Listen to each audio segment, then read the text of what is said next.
Good morning. We continue with my brother is a mess. I don't mean to sound unsympathetic or callous, explained Lois, who sounded as if she was about to disown her younger brother, Brian. Obviously, I'm very concerned about Brian because he is so screwed up. But I also find myself angry with him. Two things that he does irritate the hell out of me. First, he always calls in the middle of some kind of crisis and wants to borrow some money and ask for advice. Then he spends the money, which he never pays back, and ignores the advice. I've referred him to 2 therapists, but he didn't stick with it. I've suggested books for him to read to get his life together. I've talked on the phone with him when he calls me, collect of course, and I tell him what he can do to get his act together. Brian listens, and then he doesn't do it. I've tried some tough confrontation, and that doesn't work either. I'm feeling drained and I'm feeling angry. Yet he's my brother, and I can't turn him away. He's alienated my parents, and he has nowhere else to go. What is the pattern of interaction between Lois and her brother? Brian calls, saying, "Help!" Lois jumps in to help. But then Brian continues his old ways, and sooner or later he calls again with a new crisis. Lois takes either a tough or a sympathetic approach, but in either case she continues to tell her little brother, who is 24 years old, how to shape up. Brian does not shape up. Lois gets angry, and the cycle continues. So, who is to blame for this merry-go-round? Hopefully by now you are no longer thinking in these terms. Relationships are circular. A and B are mutually reinforcing rather than linear. A causes B or B causes A. Once a pattern is established in a relationship, it is perpetuated by both parties. What is Lois's part in keeping the circular dance going? The more she overfunctions, the more Brian will underfunction, which means that the more Lois is helpful, the more Brian will need her help. The more Lois fails to express her own doubts, vulnerability, or incompetence to Brian, the more Brian will express enough for both of them. The more emotional Lois gets about Brian's problems, the more he won't care enough about himself.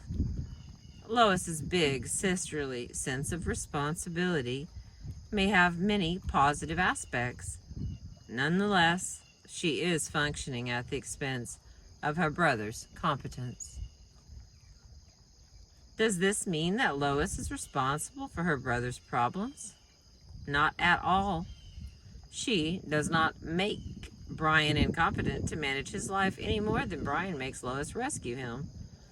Lois's role as rescuer and Brian's as rescuee have their roots in family patterns that can be traced back for generations. They are each responsible for their own behavior, and Lois's behavior is 50% of the problem she complains of. What are your thoughts about the specific steps Lois might take to change it? What about sharing her problem with Brian in a non-blaming way? Lois could approach him when things are calm in their relationship and say, "When you call me to ask for money and advice, my initial reaction is to give it. But after I give it and I see that it isn't really helpful, I start to feel resentful. Maybe it's partly from my own wish to be helpful that I end up feeling frustrated. But I don't want things to continue this way. Please don't ask me to lend you money unless you can pay it back. And please don't ask me for advice if you're just going to do your own thing anyway. It won't work, or at least it won't change the pattern." Communication of this sort is preferable to blaming Brian. "Brian, you're an exploitative, irresponsible, manipulative, crazy person." Or interpreting his motives, "I think you are using me." Nonetheless, if Lois wishes to change this overfunctioning, underfunctioning pattern, she cannot do so simply by expressing her feelings or asking Brian to change. She will have to stop overfunctioning. What specifically does this mean? Learning how not to be helpful.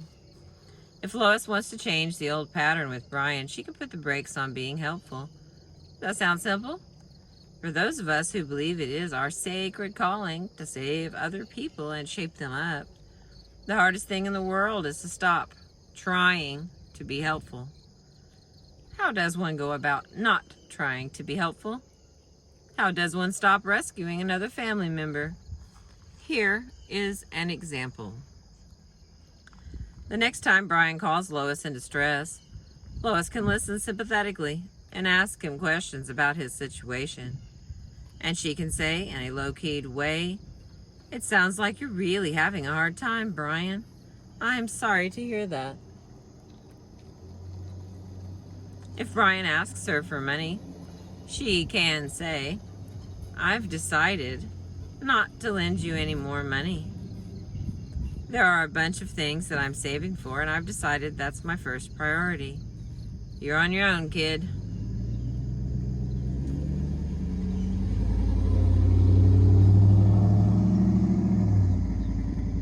If Lois can do this with warmth and humor, all the better. For example, if Brian says accusingly, "That's selfish," Lois might say, "You're probably right. I think I'm getting more selfish in my old age." If Brian courts her advice, Lois can bite her tongue and say, "Well, I really just don't know." Or, I wish I could be helpful, but Brian, I just don't know what to say." Then Lois might proceed to share a little bit about what she is currently struggling with, and perhaps ask Brian if he has any thoughts about her dilemma. Another thing Lois can do is to express confidence in Brian's ability to find his own solutions. "I know you've been struggling for a long time to get on top of things, but I have faith that you'll eventually work it out. I think you're a really bright, smart man." Learning how not to be helpful requires a certain attitude toward relationships and an ability to strike the right balance between the forces of separateness and togetherness.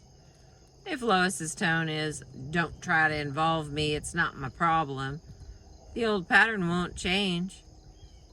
This is a very reactive and distancing position. Similarly, if Lois says, "Well, I'm not going to give you any advice or money from now on because it's not good for you, Brian," she is simply doing another variation of her therapeutic, "I really know what's best for you" attitude.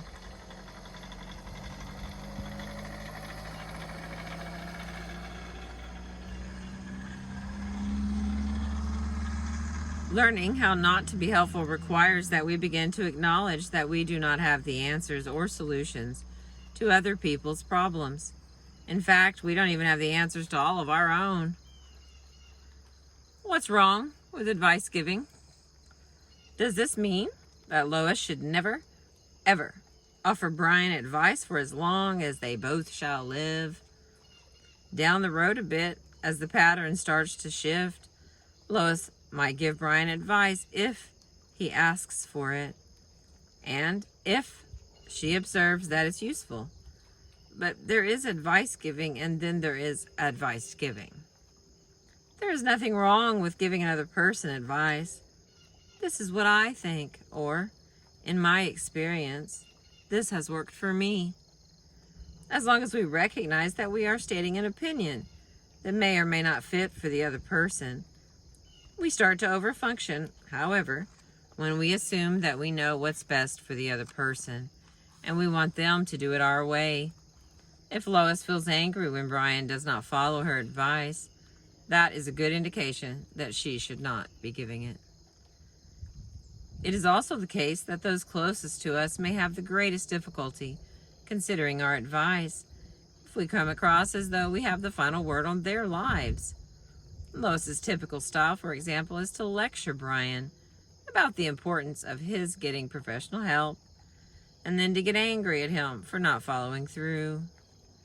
Brian would have a better opportunity to evaluate this option if Lois were to say, and only if asked, "Well, therapy has been pretty helpful to me in my own life, so I'm all for it. But not everyone is alike, and you may be more of a do-it-yourselfer. What do you think?"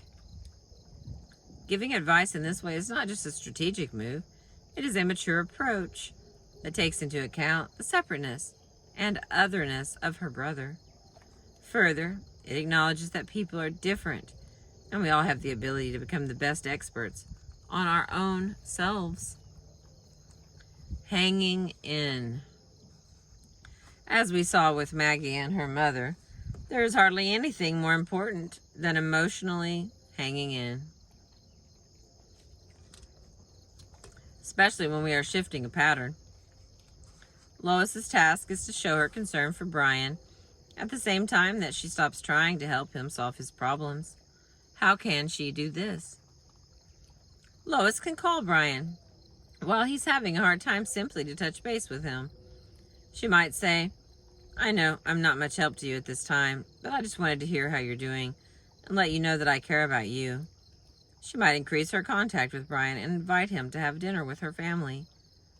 Stepping back and allowing the other person to struggle with his or her own problems is not the same as emotional withdrawal. Lois can stop trying to bail Brian out, yet still express her support and interest as he goes through a difficult time.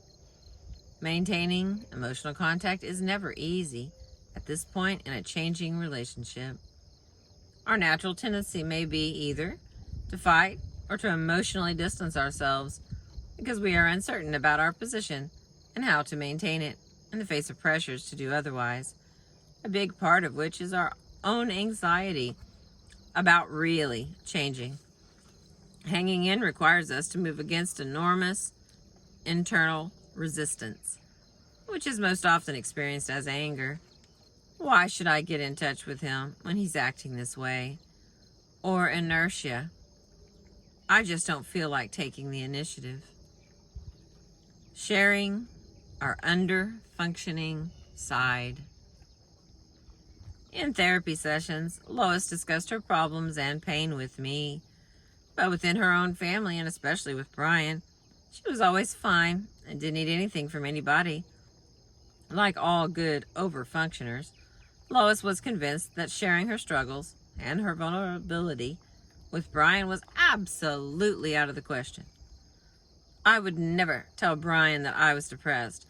I have absolutely no desire to do so, and he has more than enough problems of his own. Brian can't deal with my feelings. Why would I burden him? There's no way he can be helpful to me.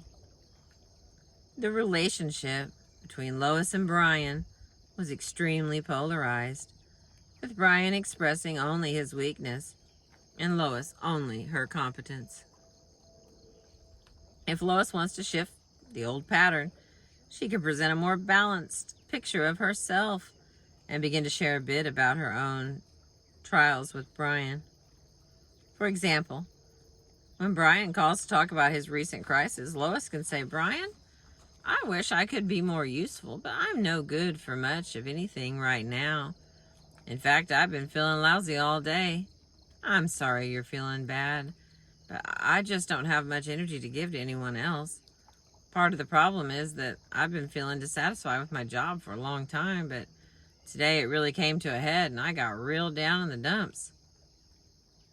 If we are dealing with depressed or under-functioning individuals, the least helpful thing we can do is to keep focusing on their problems and trying to be helpful. The most helpful thing we can do is begin to share part of our own under-functioning side. Ah, yes, counter moves. Finally, Lois must be prepared to deal with Brian's counter moves. As sure as the sun rises in the morning, Brian will up the ante and attempt to reinstate the old pattern. If he has been requesting money to help pay his electric bills, his next request is bound to find him starving to death or about to be thrown in jail. This is the point at which we are truly put to the test. We either give ourselves an excuse to go back to our old ways and blame the other party.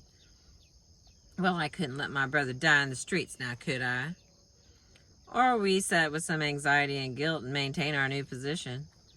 If Lois can calmly continue not to rescue Brian or attempt to solve his problems while offering him emotional support and contact, his countermoves are likely to decrease, rather dramatically. They will pop up only periodically as he tests out the waters of their relationship over time. What light does Lois's story shed on this question? We started out with, who is responsible for what? It provides us with a good example of how we may be too responsible for another person, and at the same time, not responsible enough for our own behavior. Lois is feeling angry because she assumes too much responsibility for her brother's problems. She advises, rescues, and bails Brian out. She has difficulty simply being there and letting him struggle on his own. At the same time, however, Lois does not assume enough responsibility for examining how her own behavior contributes to the pattern she's so eager to change.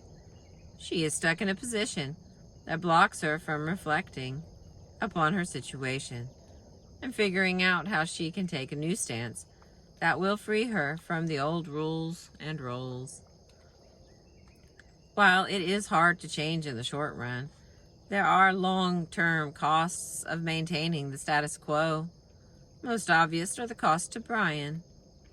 Lois is a devoted big sister, but by persisting in her unsuccessful attempts to advise and rescue her brother and failing to show him her own vulnerable side, she is doing the least helpful things that one can do with an under-functioning individual. Less obvious, but no less important, is the price that Lois pays personally for the position she holds in this relationship, as evidenced by her chronic anger and high levels of stress. When we overfunction, we may have a difficult time allowing others to take over and care for us, so that we can just relax or have the luxury of falling apart for a little while. Lois, the caretaker and helper for others, has lost sight of her own needs and challenges of continued growth, which she can sweep under the rug because she needs to care for her brother. By continuing to feel responsible for the other party, Lois ends up under-functioning for her own self. Anger at kids. Self-blaming and child-blaming remain an occupational hazard for many mothers today. What's wrong with me? And/or, what's wrong with this child? Are the two questions mothers learn to ask themselves as they are handed over the primary responsibility for all family problems. We have fostered in mothers the fantasy that their child's behaviors are... We have fostered in mothers the fantasy that their child's behavior, their very being, is mother's doing. If the child performs well, she is considered a good mother. If poorly, a bad mother, who caused the problem. It is as if the mother is the child's environment. Until recently, fathers, the family, and society in which the family is embedded, all these did not really count. As mothers, we are led to believe that we can and should control things that are not realistically within our control. Many of us do feel an excessive need to control our children's behavior, to prove to ourselves, to our own mothers, and to the world that we are good mothers. However, the mother who is dominated by anger because she feels helpless to control her child is often caught in that paradox that underlies our difficulties with this emotion. We may view it as our responsibility to control something that is not, in fact, within our control, and yet fail to exercise the power and authority that we do have over our own behavior. Mothers cannot make children think, feel, or be a certain way, but we can be firm, consistent, and clear about what behavior we will and will not tolerate, and what the consequences are for misbehavior. We can also change our part in patterns that keep family members stuck. At the same time, we are doomed to failure with any self-help venture if we view the problem as existing within ourselves, or within the child, or the child's father for that matter. There is never one villain in family life, although it may appear that way on the surface.